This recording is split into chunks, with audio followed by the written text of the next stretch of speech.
So I'm with Joe Bergamini today, and Joe is here to talk about his book called Arrival that's available on Hudson Digital. That's right. Arrival. So this is it's a play along book, and there's a lot of play along books out there, and I think ours is kind of fun, and it's not it's not a super long book. The thing that I think makes the book cool is it fits in.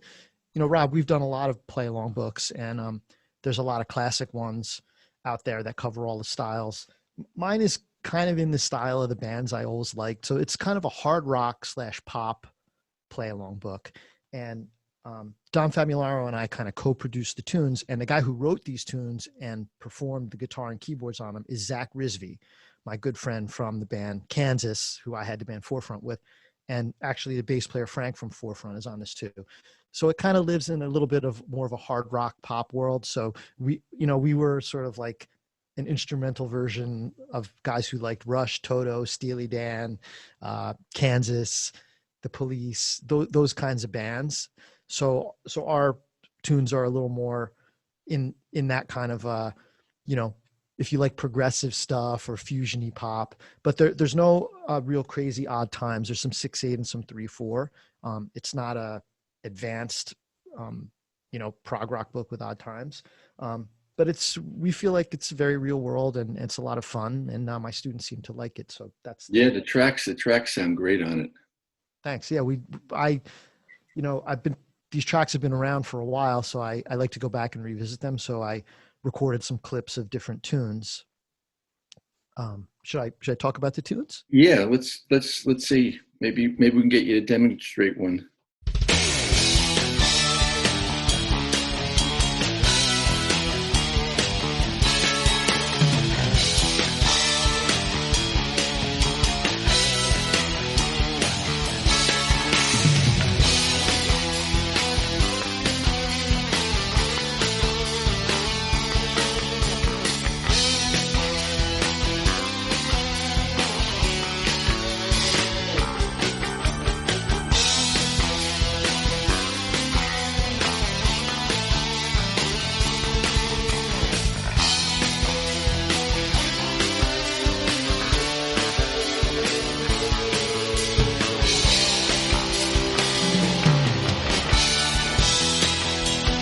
Just going through real quick, the title song Arrival is like a hard rock song.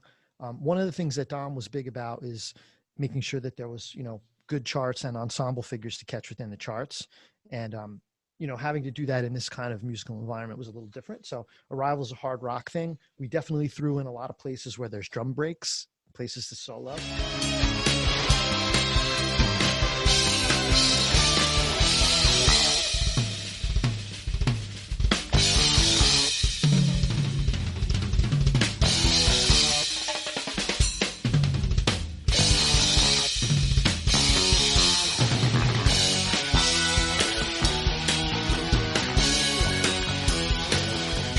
One for Jeff is a tribute to the great Jeff Porcaro.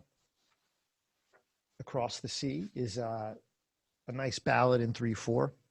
Zach did a wonderful job with that song. And each what we did for each tune was we have a breakdown of the song, the main grooves, and then the main fills. And I put in a time code for where it occurs in the song. So 56 seconds in. And I should mention that what we did with this is every track comes with drums, without drums, with click, and without drums, without click. And a couple of the ballads where the spaces are really long, we did also another mix, which was no click, but with a shaker. Yeah, it's great. It helps you keep your place. Yeah. And you should practice with the click, but then when I did some little demos, which we'll see in this clip, and I chose all the no click versions so that you guys wouldn't hear the click when I demonstrate them. Of course, that's harder to do because you have to pay attention and stay in time with the other instruments. Not easy. Yeah, I don't know about you. Listening to those guys, I don't know. You got to do it. Simple Simon is a kind of a straight ahead rock tune, which is a tribute to Simon Phillips, one of my favorite drummers. Cyberspace is like straight ahead it's kind of like a disco feel 4 on the floor, but actually Neil Peart played this groove a lot in Rush tunes later on, like in Where's My Thing. So we kind of had that sort of like prog version of the street groove, Cyberspace.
Talk shows like our envisioning if we were like the Letterman band, this is what we would play to bring out the guest, so it's like a funk tune. Talk show.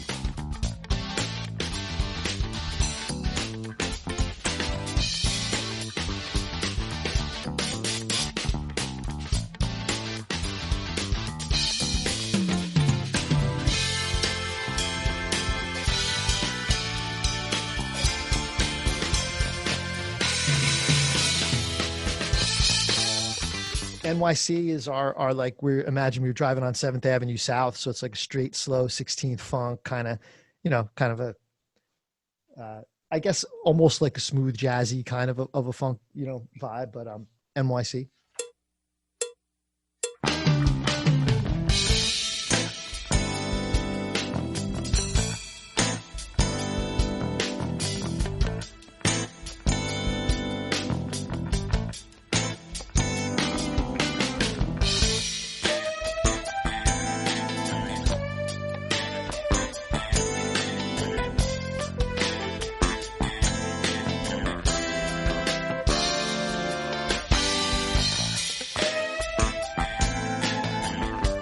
We have a ballad, First Moment. The ballad, don't skip over the slow stuff. It's always hard.